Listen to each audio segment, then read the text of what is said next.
Good morning guys from Sangarkot. අපි යනවා sunrise එක බලන්න. එහෙනම් යා. දැන් වෙලාව උදේ 5:00යි. චුට්ට එළිය වැටිගෙන එනවා. චූටි සීතලකුත් තියෙනවා. අපි උඩටම ආවා. දැන් හරි අමාරුයි. අම්මේ. මැරෙන්න ඕයි. හඳ තියෙනවා. වා මං හති දානවා දැකලා ඔයගොල්ලෝ බය වෙන්න එපා. මම මේක දුවගෙන ආවේ මොකද මට sunrise එක කැප්චර් කරගන්න වෙලා මදි වෙයි කියලා බයට. තවත් යන දෙනවා. අයියෝ.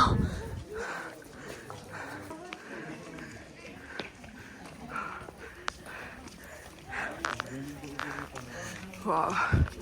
අපේ ගෲප් එකේ අනිත් කට්ටිය ඔක්කොම පල්ලෙහා අරන්තරන් නැගලත් ඉවරයි. මම මේ තාම යනවා. ඔතනින් අපි ටිකට් ගන්න තියෙනවා. ටිකට් එකක් රුපියල් එනේපාල් රුපියල් 60යි. 60යි කියන්නේ අපෙන් 170ක් වගේ. දැන් අපි යනවා උඩට. Last bit. Oh my god. Oh my god. Oh my god. This is so perfect. Oh wow.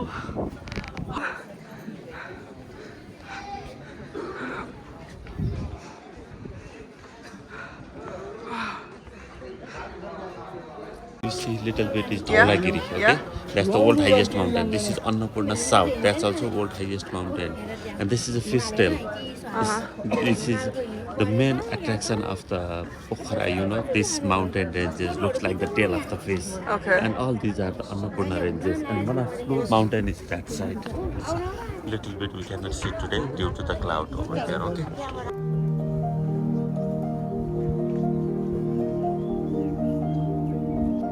පේනවද ඔයගලන්ට මේ මවුන්ටන් එකේ ටිප් එකට ඉරේලිය වැටලා තියෙන හැටි දැන්.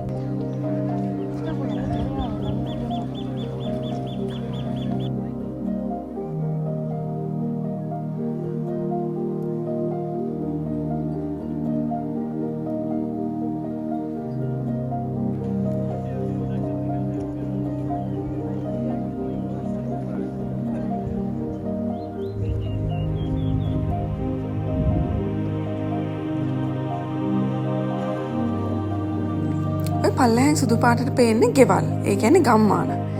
මේ නේපාලේ ජනතාව එච්චර ආර්ථික වශයෙන් ශක්තිමත් කට්ටිය නෙවෙයි. හැබැයි ඔවුන් හරිම ලකි. මොකද මේ වගේ ලස්සන දර්ශන ගොඩාක් නොමිලෙන් බලා ගන්න පුළුවන්. හැබැයි ඉතින් ඒගොල්ලොත් මිනිස්සුනේ. අර වටිනා දේවල් හැමදාම දකින්නකොට ඒකේ වටිනාකමක් නැති වෙලා යනවානේ.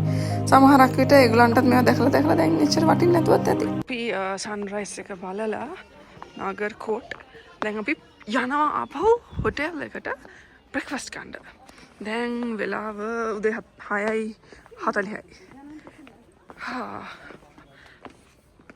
මේ උදේ පාන්දරත් මේ පාර දෙපැත්තේ තියෙන කඩනම් ඇරලා. හැබැයි ඉතින් මේවෙන් ගන්න යන්න එපා. මේවා ටිකක් ගණන් වැඩි වගේ. දැන් අපි ආපහු පල්ලම් බහගෙන යනවා අපේ හොටෙල් එකට. එනකොට නම් අපි මේ කිසිම දෙයක් දැක්කේ නැහැ. මොකද අපි ආයේ උදේ පාන්දරනේ. එතකොට මේ හැම එකම මේ දුවෙන් වැහලා තමයි තිබ්බේ. දැන් යනකොට තමයි චුට්ටක් වටපිට බල යන්න පුළුවන් උනේ. අපි ආවා දැන් ආයිත් හොටෙල් එකට බ්‍රෙක්ෆාස්ට් වලට. මේ හොටෙල් එකේ එළියේ තියෙන රෙස්ටෝරන්ට් එක. ඒ කියන්නේ වොක් ඉන් කරන්න පුළුවන් කල්. අපි එදා කෑවේ බුෆේ එක තිබේ උඩනේ. මෙතන යන්න පුළුවන්.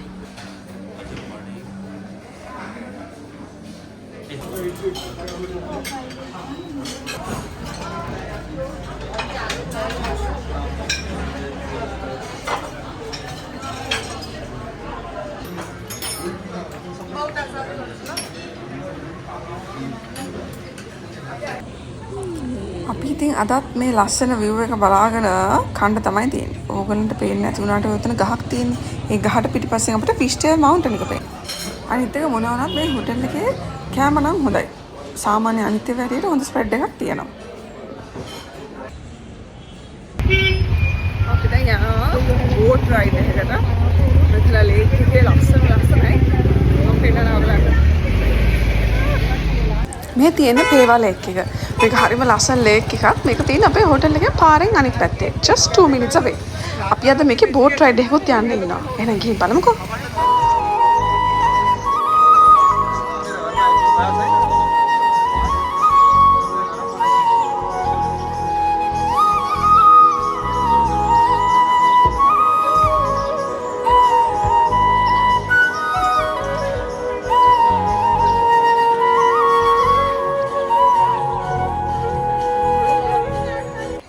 පේනවනේ පේනවා නේද මෙතන මේ ලයිෆ් ජැකට්ස් එහෙම ඉල්ලලා හැමතැනම පොඩි පොඩි බිස්නසස් තියෙනවා. කියන්නේ කට්ටිය ඒගොල්ලන් මේ බෝට් රයිඩ්ස් ඔෆර් කරනවා. මේවා ප්‍රයිසස් නම් අන්ෆෝර්චුනේට්ලි මම කියන්න දන්නේ නැහැ. අන්න ඒක තමයි ගෲප් ටුවර් එකක් ගියාම තියෙන ප්‍රශ්නේ. මොකද මම මේවා ගැන වැඩි විස්තර දන්නේ නැහැ. අපේ කට්ටිය ෆුල් ලයිෆ් ජැකට්ස් රෙඩි වෙලා ඉන්නේ දැන්. අපේ සිරිමාන්න මහත්තයා ඔන්න මුලින්ම ගිහිල්ලා බෝට් එකට නැගලා හොඳ තැනක් අල්ලගත්තා. යාට මොකද යනකොට ෆොටෝස් ගන්න ඕනේනේ. ඒක තමයි මේකේ මේන් අරමුණ. එහෙනම් බලන්නකෝ ඔය කොළ පාට කන්දර පිටිපස්සෙන් ඔයගලන්ට සුදු පාට උල් අයිස් කන්දක් වගේ එකක් පේනව නේද? ඒක තමයි ෆිෂ් ටේල් මවුන්ටන් එක. ඊට පස්සේ එහා පැත්තෙන් තිබ්බ අර සුදු පාට දෙක එකක් දවල්ගිරි රේන්ජ් එක අනිත් එක අන්නපූර්ණ රේන්ජ් එක. එතකොට මේ පේවල එක මැද්දේ තියෙනවා පොඩි අයිලන්ඩ් එකක්. ඒ අයිලන්ඩ් එකේ තියෙනවා තල් බහාරි ටෙම්පල් කියලා හින්දු කෝවිලක්. අපි එහෙනම් ගිහින් බලමුකෝ ඒකත්.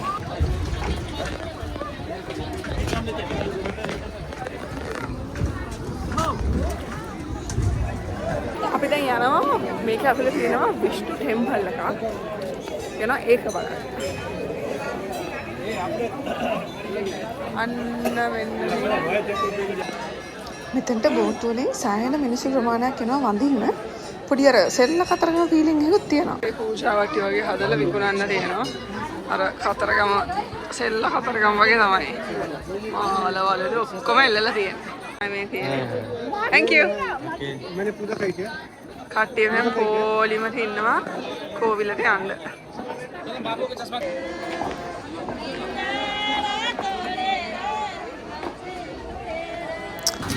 මෙන්න මේක නම් ඉන්ට්‍රස්ටිං ප්ලේස් එකක්. මේ තමයි පොල් ගහන තැන. දැන් සාමාන්‍ය අපි ගහන්නේ ඔළුව උඩට උස්සලා දඩාන් ගන්න. මේගොල්ලන් කරන්නේ මේ මැෂින් එක ඇතුලෙන් තියලා අතින් තද කරන එක. බලන්න ඉතින් තාක්ෂණයත් එක්ක ඒවත් දියුණු වෙන හැටි. දූපතේ ඉන්නකොට අනිත් බෝට්ටු මේ දූපත වටේ යනවා බලන්නත් හරිම ලස්සනයි. හැම බෝට්ටුවක්ම මේ විදිහට දූපත වටේ යනවා. පේනවනේ බෝට්ටු විතරක් නෙවෙයි කයාකිනුත් තියෙනවා. හැබැයි ඉතින් කයාකින් නම් පොඩ්ඩක් ඩේන්ජරස් වෙන්න පුළුවන්. මොකද මම දැක්ක මේ ළඟදීත් ලොකු හුලඟක් ඇවිල්ලා කයාක් කරන කට්ටිය ඔක්කොම මේ බවට වැටෙනවා. මේ ලේක් එක මෙහෙම තිබ්බට ටිකක් ගැඹුරුයි. සාමාන්‍යයෙන් මේකේ ඇවරේජ් ගැඹුර තමයි මීටර් 8.6ක්. නමුත් මේක මීටර් 24ක් දක්වා වුණත් ගැඹුරු තැන් තියෙන්න පුළුවන්. ඒ වගේම මේ ලේක් එක පිහිටලා තියෙන්නේ මුහුදු මට්ටමේ සිට අඩි 2434ක් උඩින්. ඒ කියන්නේ ටිකක් ස්පෙෂල් ලොකේෂන් එකක්. එහෙනම් මේ මගේ 3rd day එකේ ෆස්ට් පාර්ට් එක. සෙකන්ඩ් පාර්ට් එක ඊගා බ්ලොග් එකකින්. එහෙනම් ඒකෙන් හම්බෙමු.